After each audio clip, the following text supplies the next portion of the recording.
وہ تعویذ کب اثر کرے گا، وہ دعا کب قبول ہوگی، وہ فلانا معاملہ کب، بھئی یہ ڈیٹ تو آپ کو رب رسول ہی دے سکتے ہیں۔ بندہ تو کوئی اطلاع ہی دے گا، پیغام ہی دے گا، دعا ہی کرے گا۔ اگر زندگی میں حوصلہ ہی نہیں ہوگا، اگر آپ کو یہ قرار ہی نہیں آئے گا، ٹھہرنا ہی نہیں آئے گا کسی میدان میں۔ دیکھیں کچھ ایسی اذیتیں ہوتی ہیں جو اذیت ناک ہوتی ہیں، لیکن اگر غلامی میں آ جائے نا آپ تو وہ اذیت ناک نہیں ہوتی، اس چبھن میں مزہ آنے لگتا ہے۔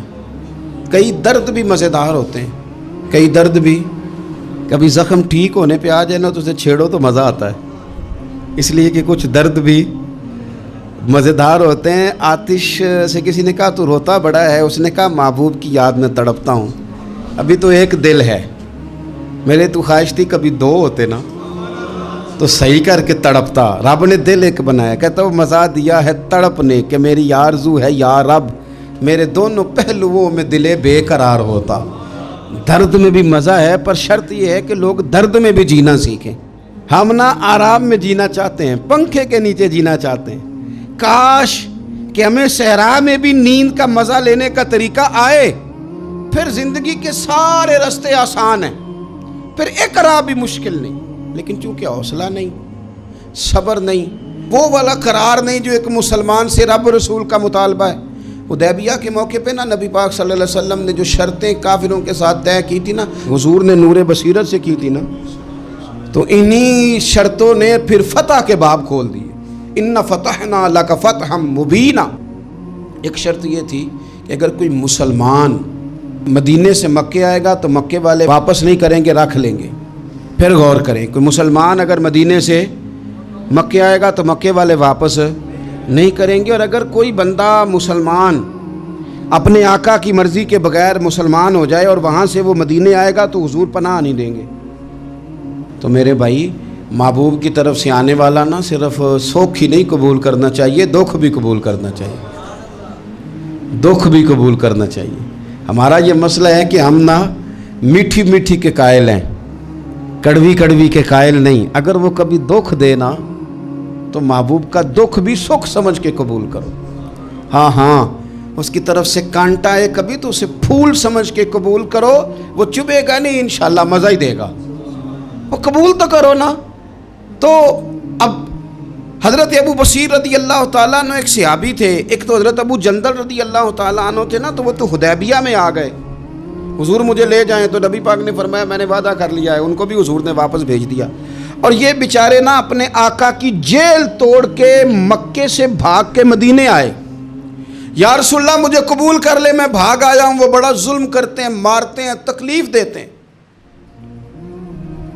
وہ آئے تو ادھر سے نا اس کے مالک نے ایک دو بندے بھی بھیج دیے رکا دے کے کہ یا رسول اللہ آپ کا تو وعدہ تھا کہ آپ بندہ رکھیں گے نہیں۔ یہ آئے اور رکا بھی آ گیا۔ اب ذرا منظر کو سمجھے۔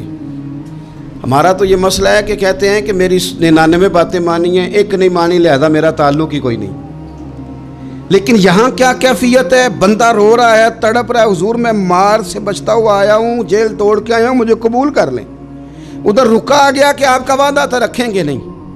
اب یہ کتنا مشکل مسئلہ ہے، لیکن رسول پاک علیہ الصلاۃ والسلام نے فرمایا ابو بصیر میں نے وعدہ کیا یار تجھے واپس جانا پڑے گا۔ اوئے ہوئے ہوئے، لوگ تو کہتے ہیں نا کہ وہ پیر صاحب نے کہا تھا تو میرا کام نہیں ہوا، لہذا میری بیعت ہی گئی، چھٹی ہو گئی، ماحول ہی بڑا عجیب ہے۔ حضور نے فرمایا واپس جا، لیکن جے کر یار دے نام دا ملے مینا، پھر انہوں چولی پا لئیے مینے نو پنجے سٹیے نہ، جے کر یار دے نام دا، سامنے والے نے تانا سمجھ کے دیا تھا پر یار کے نام کا تھا نا، اس نے کہا لا صحیح، سونے کے نام کا ہے نا، تانا ہوا تو کیا ہوا۔